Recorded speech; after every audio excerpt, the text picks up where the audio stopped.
Hello everyone, Julie Lindsay here. I want to share with you my thoughts that I presented at the International Symposium on Creative Education in Lahti, Finland last week. And these are around leadership for online global collaborative learning and all that jazz. I'm currently based in Finland at the University of Jyväskylä as part of my sabbatical in 2025. All right, a little bit about me. I'm an educational technology leader and many other things. My passion is for online global collaborative learning. Something you may not know about me is that I am a jazz piano player, hence the metaphor with jazz at the moment.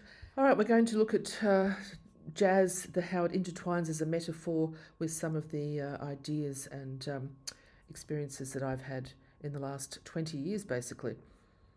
Now, jazz is a great metaphor for this because it relies on individuality, but also on the expectation that individuals will initiate, improvise, while at the same time be collaborative members of a sustainable group. And I think this is very much in parallel with how we should be approaching online global collaborative learning between institutions, between countries, etc.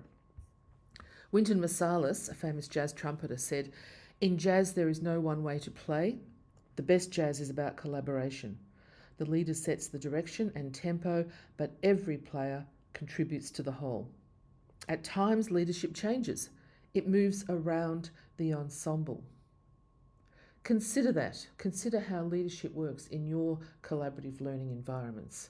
Are you leading from the classroom? Are you leading from the head of the school? Are you leading from middle coordination? Or at the university, are you leading in terms of inspiring others to be innovative? And how are you all working together? One of the outcomes from my PhD, Online Global Collaborative Educators and Pedagogical Change, was this OGCL construct that combines online learning with global learning and collaborative learning, and some key ideas in terms of what OGCL means. Now, when I say this, I mean geographically dispersed learners. Now, it could be from one side of a city to another, right? You're not face to face in the same room. Use of digital and online technologies, of course, to bring people together. Designed collaboration that is embedded into the curriculum. Learning with and from others beyond the immediate situation.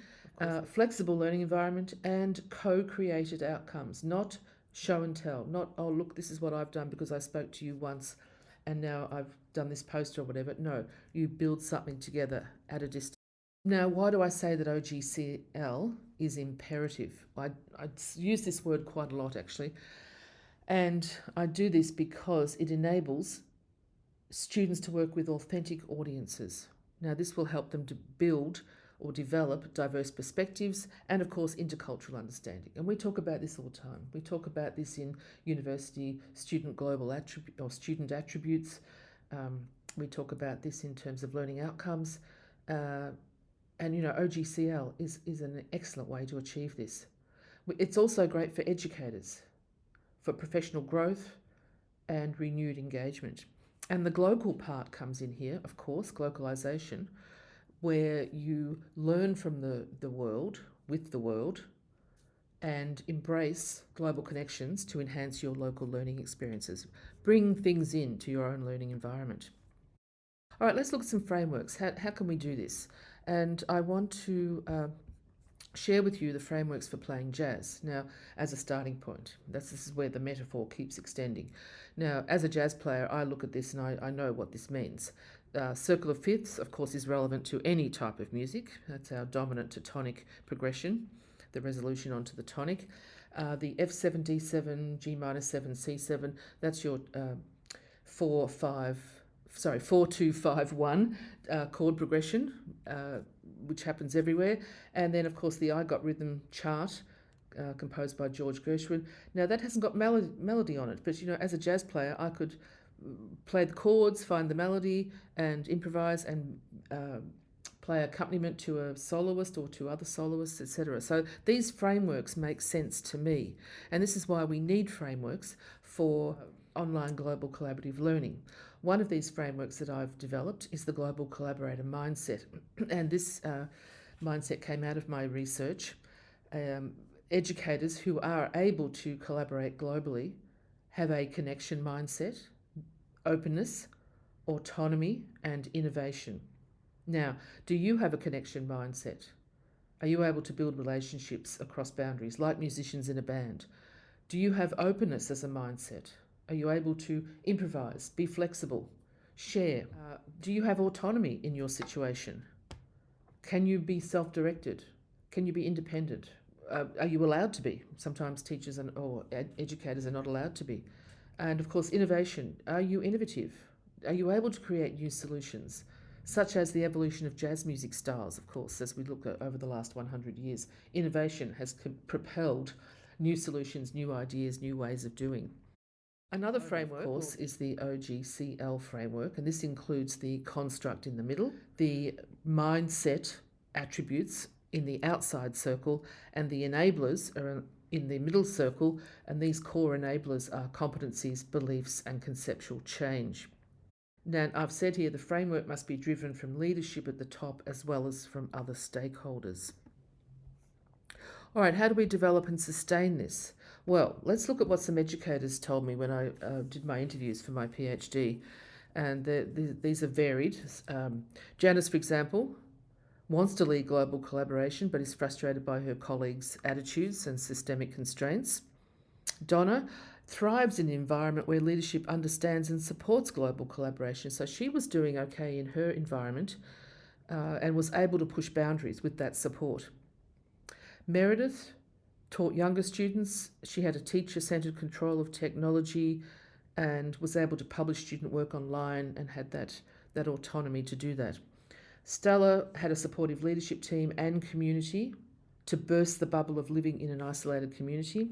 And Jill, fully involved in global collaborative learning, but was frustrated by the treading water situation.